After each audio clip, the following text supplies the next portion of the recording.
తదుపరి మకర రాశి. మకర రాశి వారికి ఈ వారం చాలా బాగుందని చెప్పొచ్చు. వృత్తి ఉద్యోగాల్లో మంచి గుర్తింపు లభిస్తుంది. చేసే కృషి ఫలిస్తుంది. ముఖ్యంగా ప్రభుత్వం సంబంధించిన వ్యవహారాలు, ప్రభుత్వ ఉద్యోగస్తులకు ఈ వారం బాగుందని చెప్పొచ్చు. రాజకీయ వ్యవహారాలు అనుకూలిస్తాయి. మంచి జనాదరణ పొందుతారు. అలాగే వ్యాపారస్తులకు ఈ వారం బాగుంటుంది. ముఖ్యంగా రియల్ ఎస్టేట్ వ్యాపారస్తులకు ఈ వారం అనుకూలంగా ఉందని చెప్పొచ్చు. స్టీల్, కన్స్ట్రక్షన్ ఫీల్డ్లో ఉన్న వారికి, ఉద్యోగం కోసం ప్రయత్నిస్తున్న వారికి, సినిమా ఫీల్డ్లో ఉన్న వారికి, అలాగే కాస్మెటిక్స్, బ్యూటిషియన్, ఫ్యాషన్ డిజైనింగ్, ముఖ్యంగా సాఫ్ట్వేర్ అండ్ అకౌంటింగ్ సెక్షన్లో ఉన్న వారికి, అకౌంట్స్ బిజినెస్లో చేసేవారికి, చార్టెడ్ అకౌంట్స్ వాళ్ళకి ఈ వారం అనుకూలంగా ఉందని చెప్పొచ్చు. ధనయోగం బాగుంది.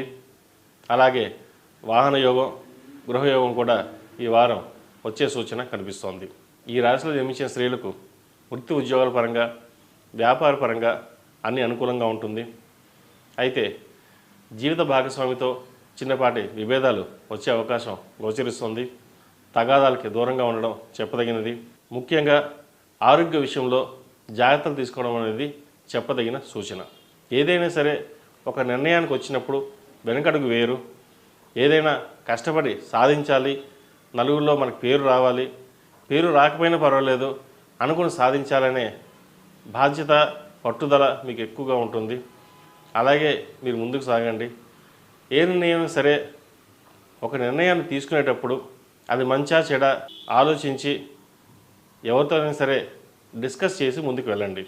లేకపోతే మాట పడవలసిన పరిస్థితి ఏర్పడుతుంది. విద్యార్థులకు కాలం అనుకూలంగా లేదు. ప్రతి విషయానికి మెంటల్ ప్రెషర్ ఎక్కువగా ఉంటుంది.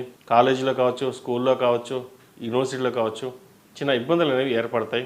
ముఖ్యంగా ఆడపిల్లల విషయంలో స్ట్రెస్కి గురి కాకుండా ఏదైనా సమస్యలు ఉంటే తల్లిదండ్రులకు చెప్పి, ఏదైనా సమస్యలు ఉంటే మీ తల్లిదండ్రులకు చెప్పి పరిష్కరించడం అనేది చెప్పదగిన సూచన. అంతేగాని మెంటల్గా స్ట్రెస్కి గురయ్యి ఎవరికీ చెప్పకుండా మనోవేదనకి గురైతే ఆరోగ్యపరంగా ఇబ్బందులు అనేవి ఏర్పడతాయి. ఈ రాశిలో జన్మించిన వారు ప్రతిరోజు ప్రతినిత్యం ఓం నమో నారాయణ ఒత్తులతో దీపారాధన చేయడం, అలాగే ఏకముఖి రుద్రాక్ష ధరించడం అనేది చెప్పదగిన సూచన. స్టూడెంట్స్ అయితే మేధా దక్షిణామూర్తి రూపు ధరించండి. అమ్మాయిలు అయితే ఇంద్రాణి రూపు ధరించండి.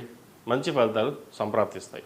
ఈ రాశిలో జన్మించిన వారికి కలిసి వచ్చే సంఖ్య 2, కలిసి వచ్చే దిక్కు పడమర, కలిసి వచ్చే రంగు స్కై.